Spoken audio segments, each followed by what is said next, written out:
अगर आप भी चाहते हैं कि डीजे बालकृष्ण म्यूजिक के ऑडियो वीडियो सबसे पहले आप तक पहुंचे, तो लाल बटन दबाकर चैनल को सब्सक्राइब जरूर कीजिए और हाँ, बेल आइकन को दबाना ना भूलें। एक हम चुम्मा वाला एगो कोटेशन एगो मंच पर बाजल रही है, ओकरा उठा के यूट्यूब पर दे दिलखिन आ तते लोग हमरो फोन केलक जे आके और कुछ नहीं फुरैया भेले कि दिल्ली के प्रोग्राम रहा हमरा सबका, दुर्गा पूजा में दिल्ली जाइत रही तैना दरभंगा में सब गोटा बिहार संपर्क क्रांति में एसी बोगी में रही।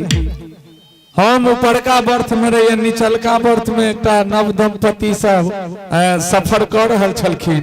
बीचे में की भेले, एक कनिया जो चले नव दंपति में जो जोड़ी चले कनिया का, ओ कनिया कहे छे कि जे हे हमरा हे पांजर में दर्द होइया।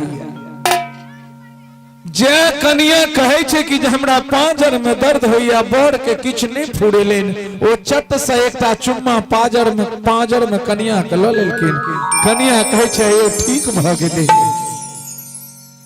किछ देर दूर आगा गेले, कहे छे यो अब हमरा हे ए दहिना कोढ़ में दर्द होइया। बर एमहर आमहर किछ नहीं तकल के एकटा चुम्मा एते ल लेलके।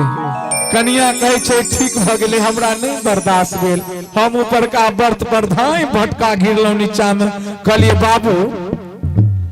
बाबू तू तो बड़का वैद्य छ, हे हम दुनिया बहुते घूमलो, 12 महीना में 8 महीना हम सब रेले गाड़ी में रहे छी। बाबू हम तोरा से नमहर डाकदर कतौ नहीं देखलिए से बउआ, हम 3 साल से बाबा सिर से परेशान छी, एकटा चुम्मा हमरो ल ले।